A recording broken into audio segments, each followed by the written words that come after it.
This episode is sponsored by Shutterstock.com. With over 20 million high-quality stock photos, illustrations, vectors, and video clips, Shutterstock helps you take your creative projects to the next level. For 30% off, head on over to Shutterstock.com and use offer code GAMEBREAKER7. This episode is also brought to you by Audible. For a free 30-day trial and to receive a free audiobook, just head on over to audible.com/gamebreaker.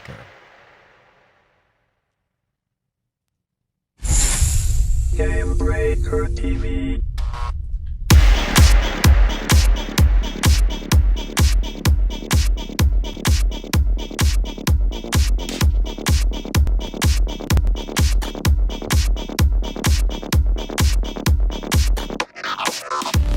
Bing bong, what's up everybody? Welcome to Derpy Dragon episode 6 for July 5th, 2013. You're watching FreeToPlayTV. I'm Gary again, and coming up on today's show, we are talking about Archeage, or Archeage, I don't know, however you want to say it. Release dates and open betas, and free to play without the cash shop. But first up, Mr. Mike Byrne, how are you, sir? Fantastic, sir. And yourself? Excellent, excellent, excellent. We're gonna first let's talk about Archeage. What do you say? Is it Archeage? What do you? It's Archeage. I call it. Yeah, no. A lot of people say Archeage. Archeage. Archeage. Archeage. What's up with the Archeage? Hey, it's guys. You gonna go play some Archeage? I think this is one of those games. I think. Correct me if I'm wrong. I think we're both kind of looking forward to this one. Yeah. It's already out. You more so than I, because you're just like Mr. Sandbox. But it's not a full sandbox, though. They're calling it a sand park. it's a theme box. It's a theme box sand park. I don't know. Of course, though, you know. Oh, really? No peeing in the office. No, No.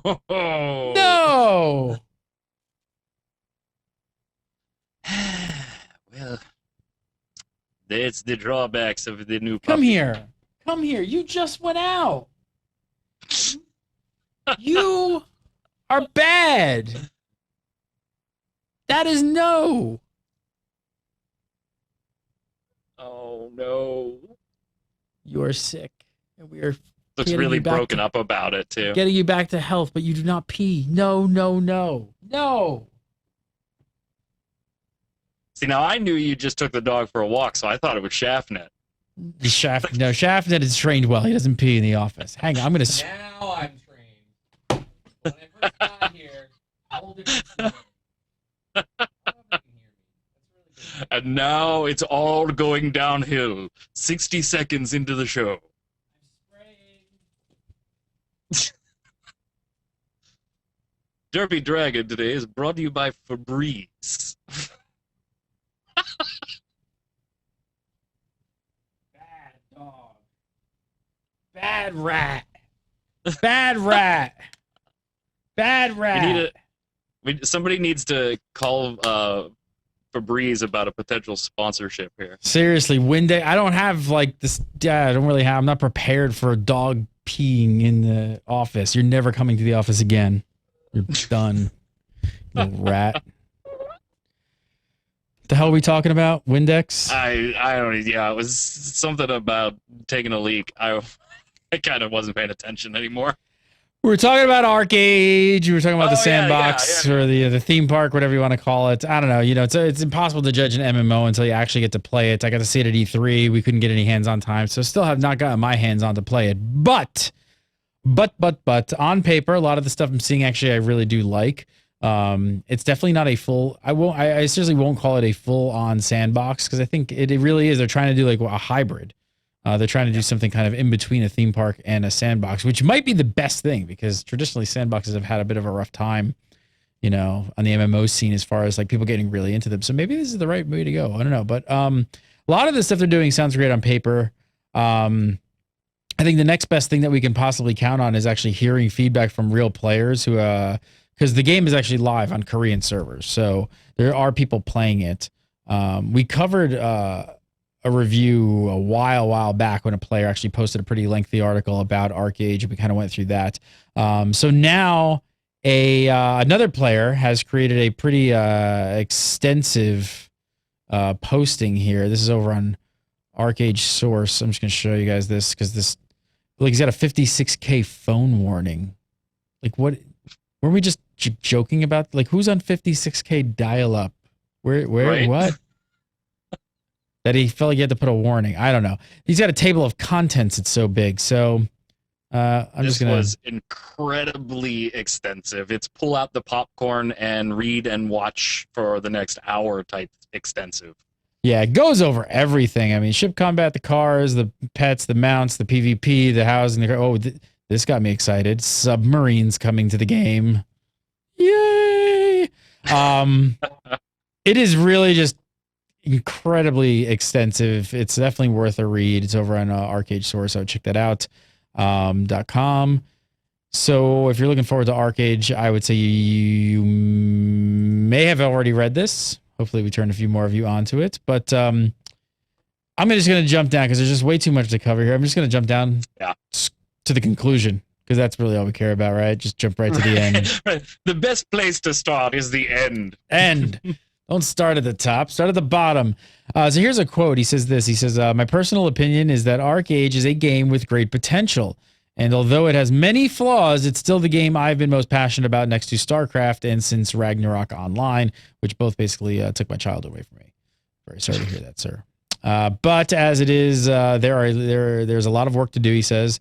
There are many more promised updates and fixes to the game, and I think XL Games has to deliver them if they want to bring Archeage back into the top 10 of the ratings, because in Korea, it doesn't look that good right now. So he says, however, you really have to play the game yourself to experience it. I can try to write as much as I possibly can to fill your Archeage needs, but you will never know how awesome this game is until you've done your first successful trade run. Let's hope Tryon will hurry up with the release. And yes, I say yes, I say yes. But from his conclusion, from a very passionate player who took the amount of time, of course, I don't know much about this player, so like really it's all his opinion, right? It's just an opinion piece written up on the forums. I don't know if he's, credible, don't know if he's like got a great MMO background, don't know nothing about this person, but makes some really good points out a lot of things that kind of need to be fixed, and really kind of gives us some insight into what people might be griping about. I say maybe it's a good thing that Tryon is going to take a little bit more time, better off waiting, and they kind of iron some stuff out before they release in the US. What do you think? I think Tryon might be the best thing that happened to this game in the West. As far as releasing something, I mean, we've already seen them, right, kind of take away End of Nations from Petroglyph. I mean, I'm not exactly sure how it all went down, but that's the way it read in the press, was that Tryon was not happy and snagged it back. And now who knows if we'll ever see End of Nations release. So I'm very happy that Tryon's the one that has this. We do expect these types of things to be said about games that are still in development, right? We talked about Final Fantasy on Twemo and what we liked and what we didn't and what we hope will get worked out before release. What scares me, though, about these comments from somebody who's obviously at least a fan of the game, we don't know the background like you pointed out, but they're a fan, there's still a lot wrong, and technically it's already almost released in Korea. Officially or unofficially, open beta, almost releasing, something like that, somewhere in that area. So that's a little bit scary that they're that close over there. I'm excited that Tryon has it, though, because I think if the quality got to a point where it wasn't going to do any good over here, Tryon would axe it before they pushed it out the door. And I can't say the same for some other companies that publish in the West. What I'm assuming you read probably at least a good portion of this article. Yeah. What kind of what are you excited about Archeage? I am. There's a lot around PvP, which you're not really a huge fan of. Right, and that's why when we talked about Archeage in the past, I was just kind of like, yeah, I'll check it out, no problem. But that's because I play everything, at least once. What I was excited to see was that the PvE was a little more extensive than you and I had originally thought, right? We talked about this a few weeks ago and it being more PvP-centric, but there was quests. That's really all we knew at the time, was that, yeah, there's quests. But after reading the article, it does seem like there's an awful lot for the PvEer to do as well, but also take advantage of some pretty cool PvP. There's ups and downs. I'll give you one of each. How's that? I really liked Sounds good. the skill system that the author put forth with the whole pick one fighting ability off the beginning, and then at level 5 and level 10, I think it was, you pick a second and a third one out of a collection of 10, and that's how you start to customize your character. You have a lot of choices. That first one's really the only one that's limited. You have to pick a fighting type of ability so that you can defend yourself. I really like the way the skills flesh out and you can pick everything. There's going to be a lot of people that are just turned off, though, because it's tab target, right? It's not. Why does that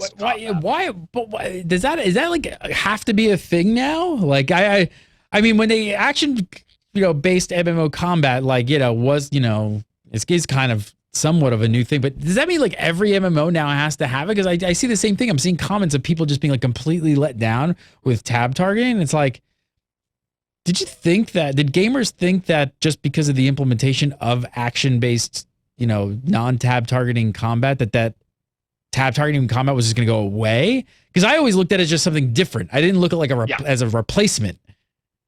Yeah, and I looked at it the exact same way. I still think there's a huge market for a tab targeting game as long as the game is fun and well done.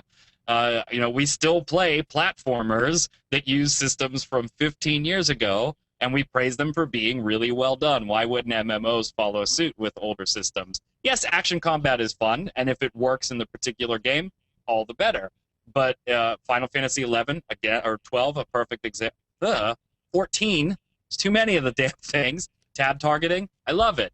Dragon's Prophet, action-y combat with a few new little tweaks on it. Whatever you think about the game as a whole, the combat's fun. It's free to play, both sides.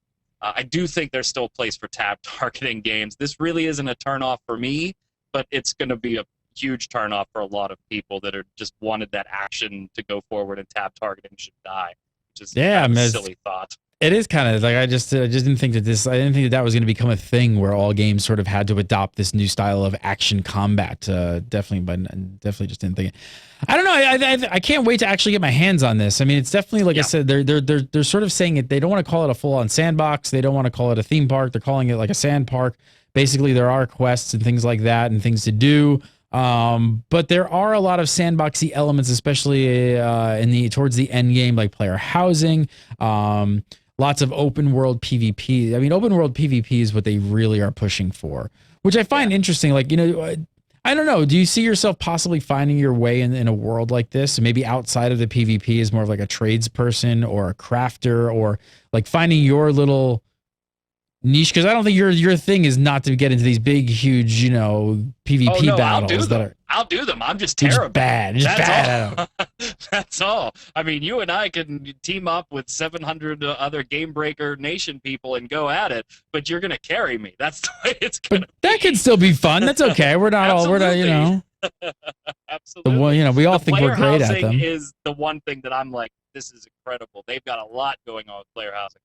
Probably too much to release with the West if you look at some of the screenshots and videos in this write-up, because apparently the customization is so open right now that you can upload photos and make them like posters in your house. Don't change this, Tryon. Don't change this at all. Let me find what you're talking about.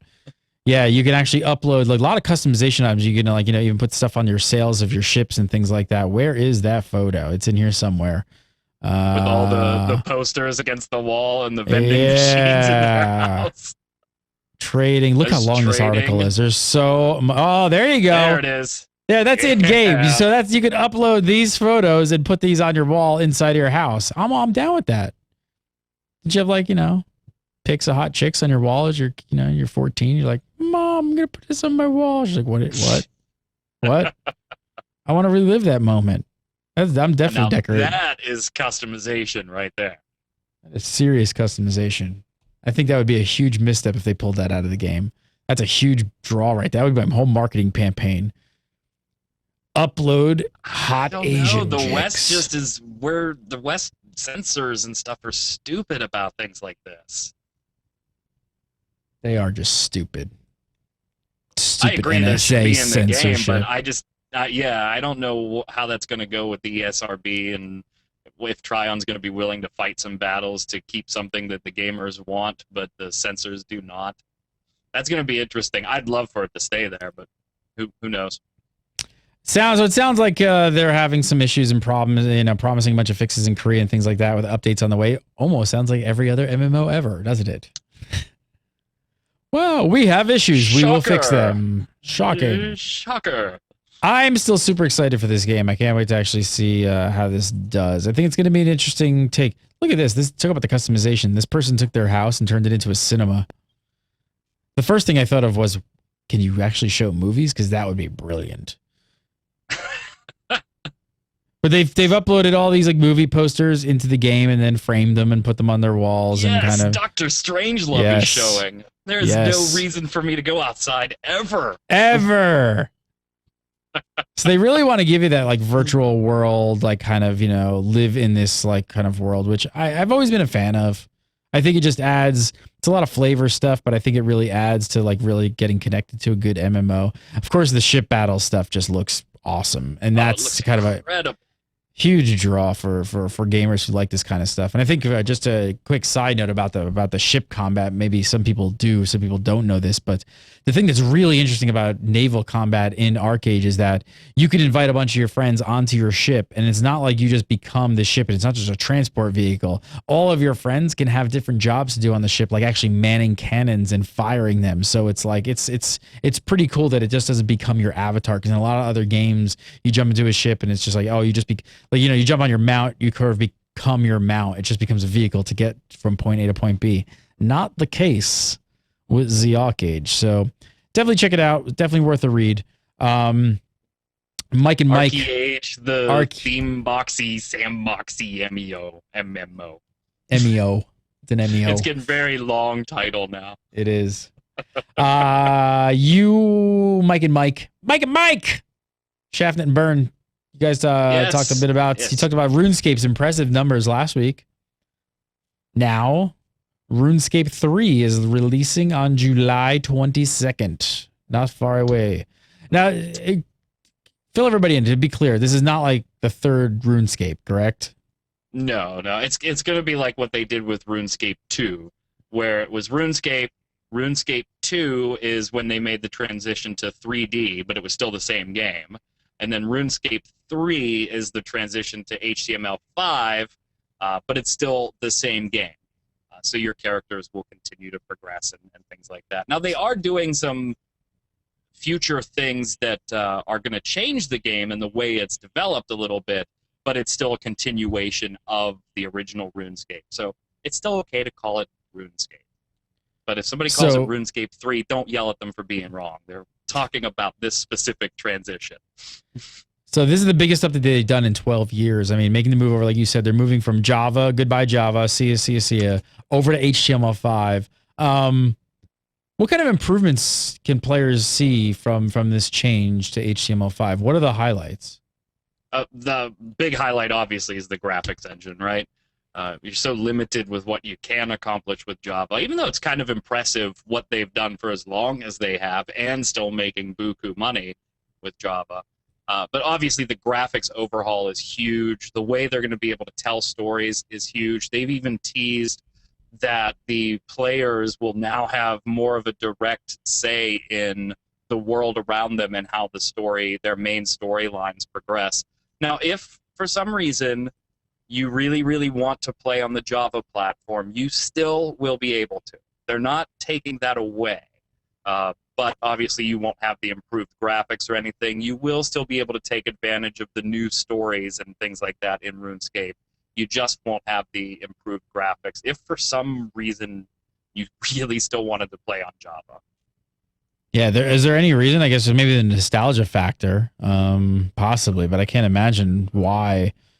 If your computer can't handle HTML5, then there's more issues than just RuneScape right now, I think. Think he's going to bring back a lot of old players? It's not incredibly demanding. I think it will. I think that's exactly who this is targeted insanely popular game. Insanely popular. And I know they just released They just released the old school. I forget what they were actually called, but sort of like old school servers a couple months ago. That got a ton of people to come back into the game. They did like a rollback kind of thing to a certain rule set that people kind of touted as being the best, sort of time period of RuneScape. Brought back a lot of people. So yeah, definitely a huge improvement. It was like 2006-ish before the Evolution of Combat patch was the big one, and that was the whole rollback. That brought a ton of people. I think it's specifically targeted at that. I mean, I don't know. Were you a big RuneScape guy? I just kind of dabbled. I dabbled. I went back in a bit when they did the update recently, but I did not play it for very long. But man, I know I talked to people actually just yesterday, in fact, at July 4th party. Got to talk about video games with somebody, and we were talking about more of a Call of Duty fan, and I said something about MMOs, and they were just like, "Oh my god, I played RuneScape and I almost lost my life." Like, people who played it like loved it.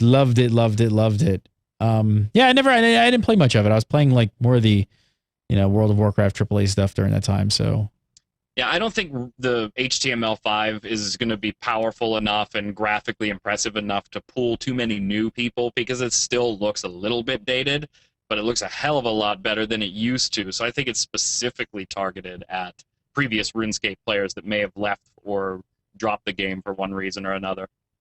What about I'm gonna check it out? But I don't think it's targeted to me.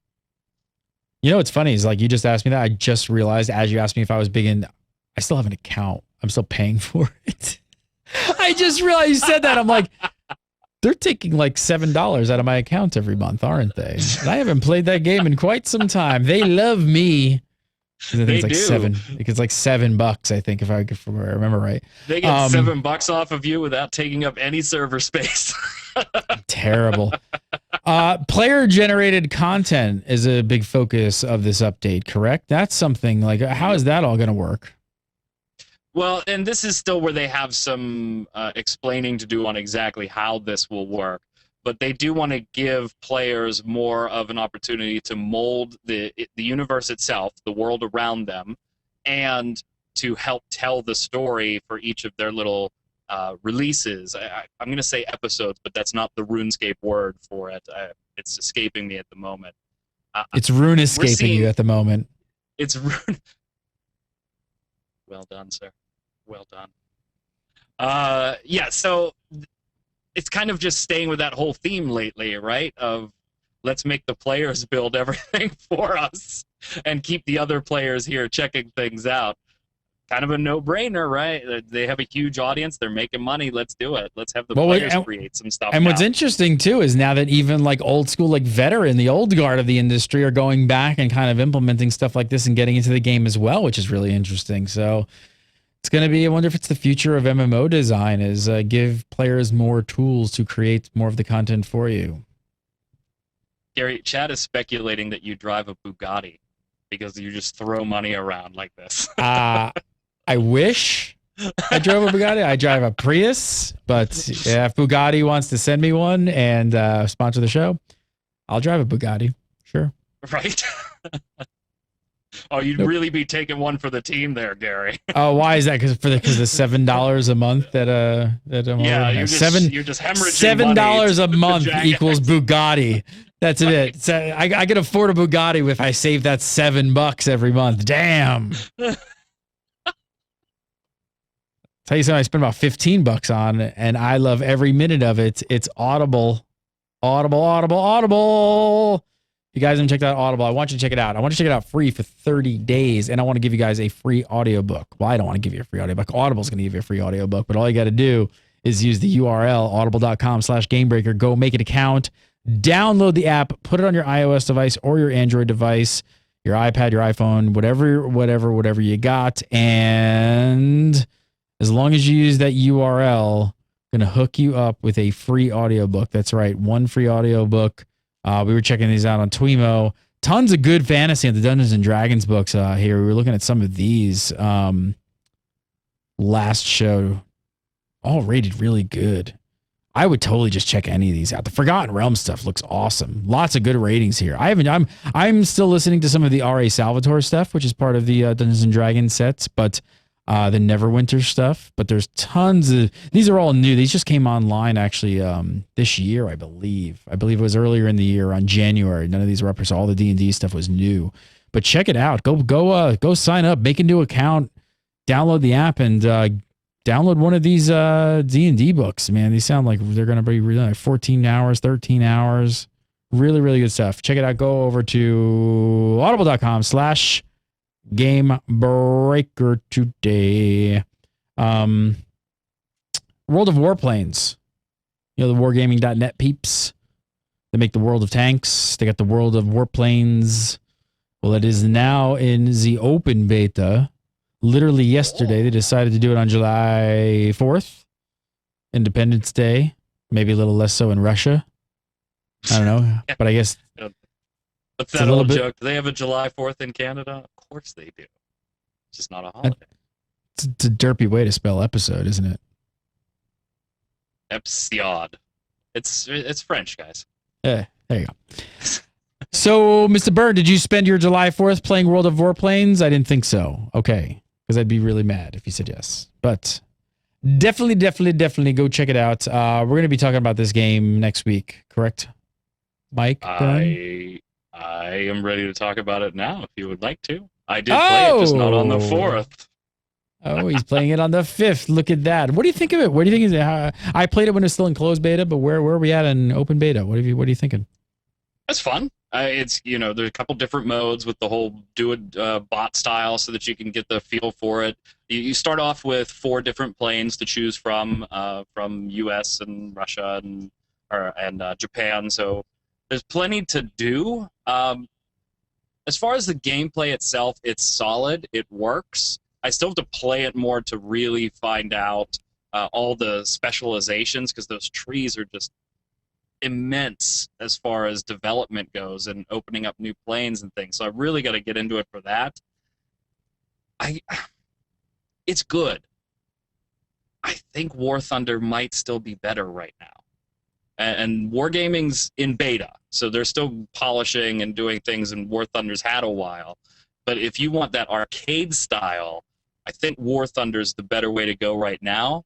But World of Warplanes, for a more actual simulation, man, is it in-depth. If you like realistic simulators, they kind of nailed this like they did World of Tanks. What do you think about esports potential? It's certainly there, but we've had this discussion about World of Tanks too. It's to be a successful esport, you need 2 things: people willing to play it at a competitive level, which if you throw enough money at people, they'll play anything at a competitive level. And then the second part is enough people that want to watch it be played at a competitive level. And I don't know if it's not entertaining to watch. It's kind of like World of Tanks, where it's a little bit slower. Granted, this has a little bit more action because of the dogfight aspect of things once everybody gets close. But getting up to that point can be a little slow. I think the best opportunity for e-games is still the combination of the whole wargaming platform. Once everything's combined into one super war, World War II. Yeah, I mean, well, that's the dream for them, though. Like we all hope, and I think they even tout it like that. Like that's their plan. But we're ways off from seeing that happen. But if they can make that happen, man, that's gonna check it out. Well, go check it out. World of Warplanes in open beta. Check it out. Next up, Dragon's Profits is getting its first major update of open beta next week. So they're gonna bring a festival event, a new winter zone, a level cap increase already, and something called Dream Islands, aka everybody's favorite feature, which basically is player housing, correct? Yep. Yeah. It's actually a pretty cool update. We just did not only our Dragon's Profit review, which we did note on there is subject to change because it's still in open beta, but feel free to throw your comments and your rankings over at FreeToPlayTV. That whole user ranking system's really wild. Have you been watching that? No, I have not. It's really wild seeing some of these games where the users rate it so far above where whoever did the review, one of our writers, they rank it so far above it, and then there's titles that are just the other. It's really wild watching where your user rankings are coming in. So please keep throwing them in. But we also did that game on Dragon's Prophet. There's a little plug there. Sorry, Did you like that plug? Yeah, the sarcasm didn't come through there as well.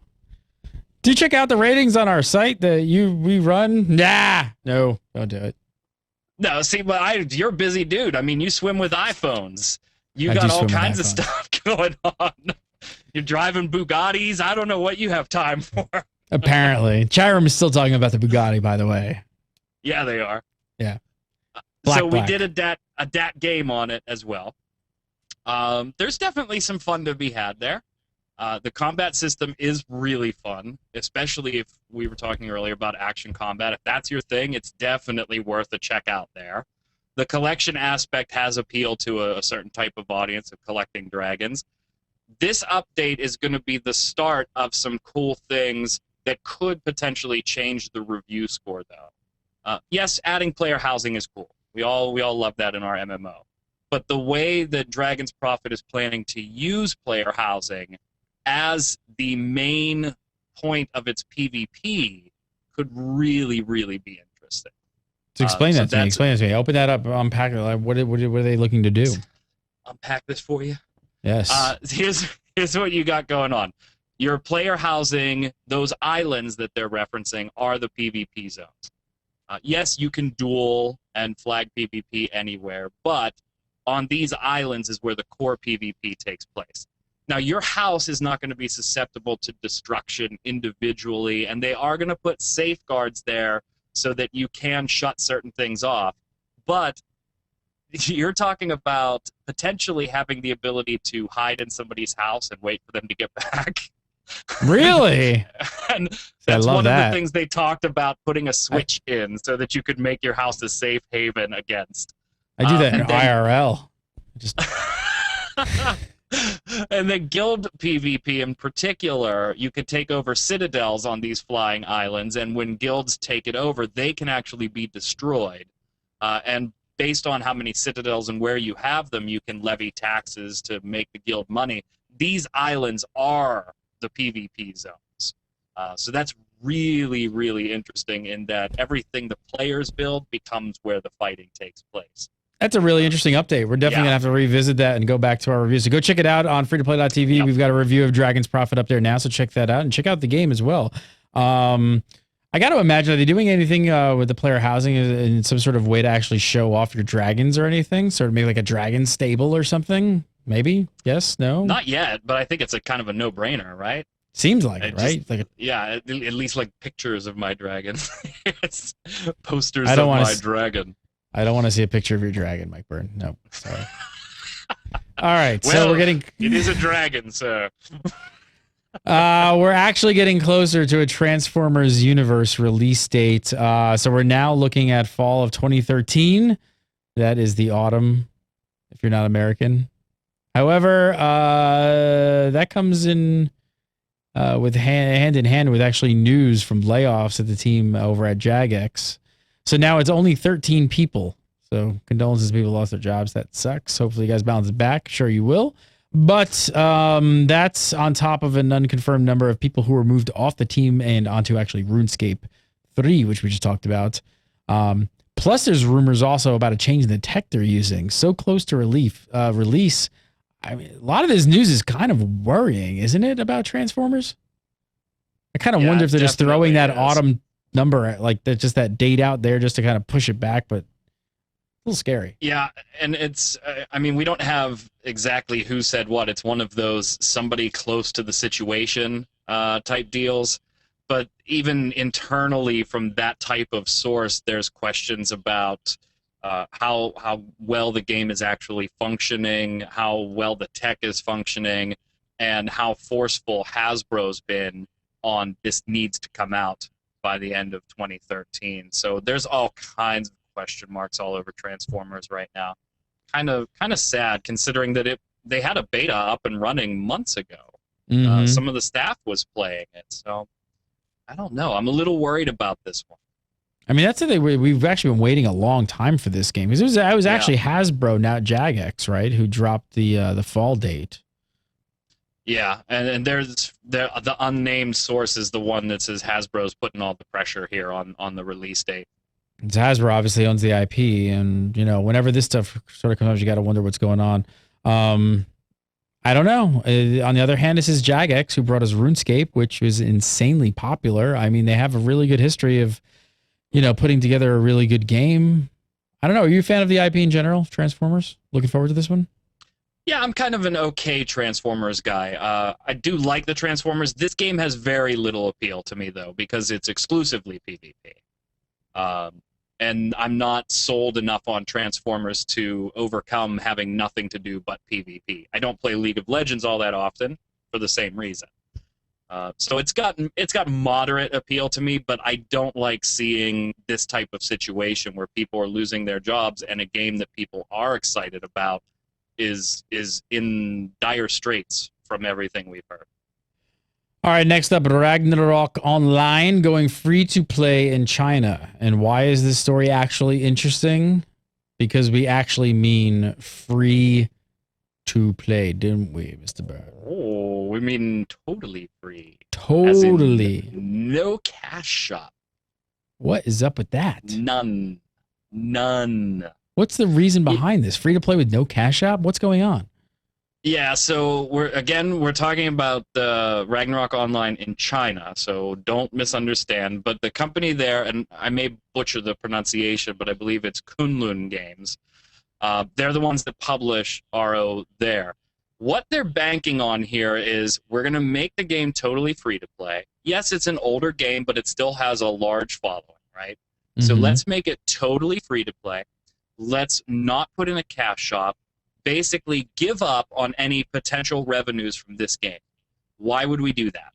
Well, the theory is we can use that to grow our player base to an exceptionally high point that we would not have gotten to any other way, and then market future larger projects to a much bigger player base.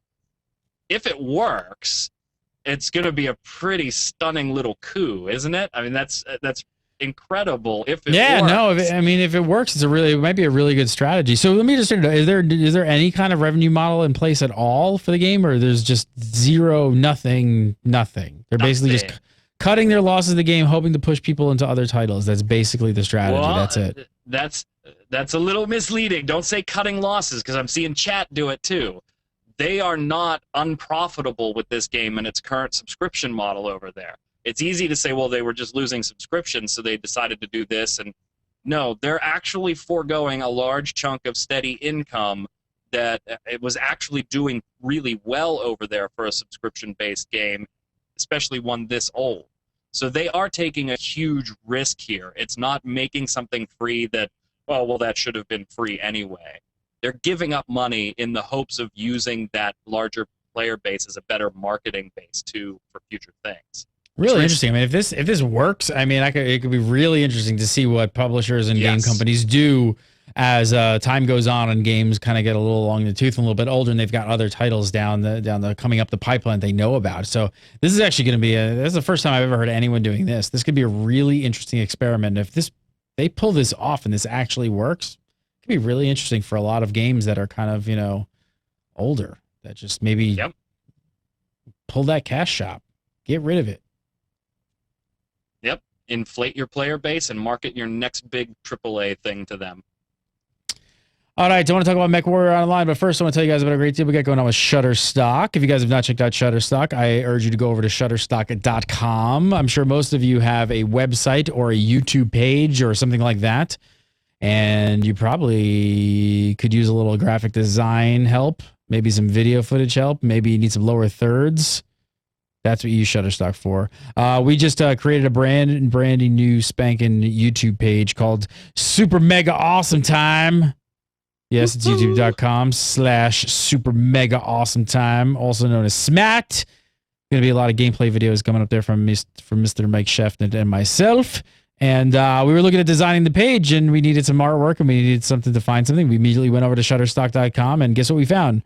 Oh, hello, little men that Garrigan and nor Mike Shafton can draw, because it is not our job. We're not artists. Yep, that's where we went. Shutterstock.com, found these guys. We're like, oh, these guys look awesome, and these are pretty cool. We'll use those. And these are vector. These are in vector format. So basically, what that means also, if you open these up in like Illustrator or something like that, you can make these like larger, smaller, whatever you want. They never lose like the quality, so everything looks super crisp. It's not like a JPEG, so it's a different format. So that's the kind of stuff you want to do, and that's the kind of stuff that can take your project to the next level. Your website, your YouTube page. If you got a YouTube page and you post up your game videos, there's really no excuse that it looks like crap. Like if it looks like crap, you don't have any excuse. I know you're not an artist, neither am I, but there's no excuse. Go over to Shutterstock, sign up, make an account, use offer code GameBreaker7 as the promo code. It offers good for new accounts. It's going to save you 30% off on your account. Get to downloading some professional artwork, some photos, illustrations, vectors. They have video footage, lower thirds for things like this down at the bottom if you need things like that. They got animated ones, things that roll out, all kinds of stuff. Maybe you're doing green screen work and you want a virtual set. Go over to Shutterstock. I'm telling you, go check it out, make an account, use promo code GameBreaker7, and start downloading. It'll really help you take your page and your website to the next level. Mechwarrior Online has over 1 million registered accounts. They're heading for launch. September 17th is the date, dropping the open beta tag. Any experience with the Mechwarrior Online? Yes, sir. I love the Mechwarrior license. Always have. Do you remember like? Isn't it crazy how?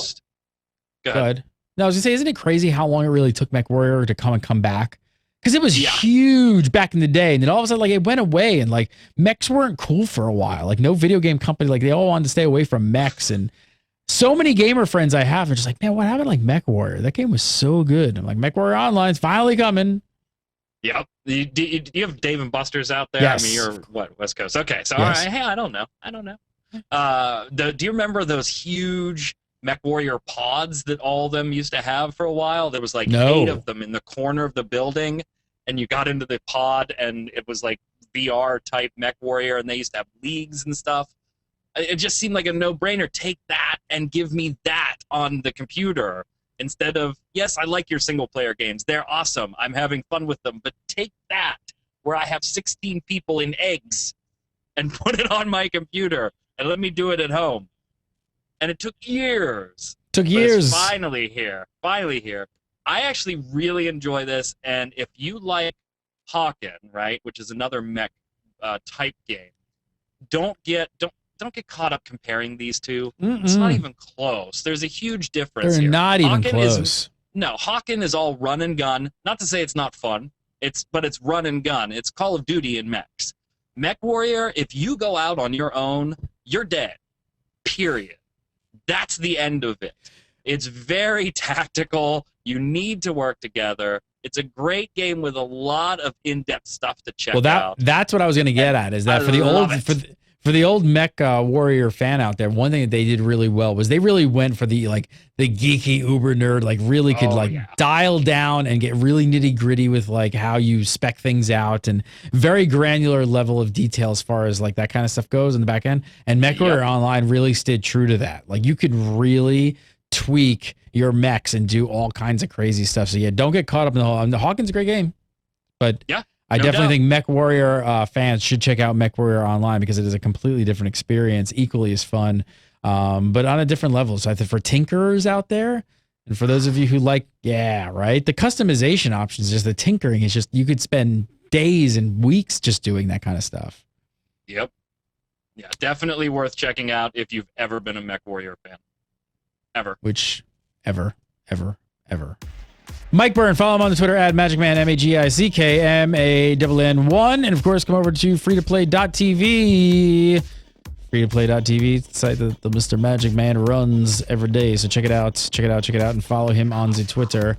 You can follow me on Twitter, Gary Gannon.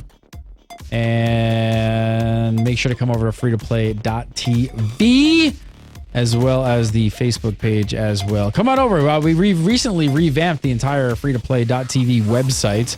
Love to know your thoughts on it. Getting some positive reviews so far. People seem to like the new layout and everything a lot more than the previous version. And we make it as easy as possible to get you in the game.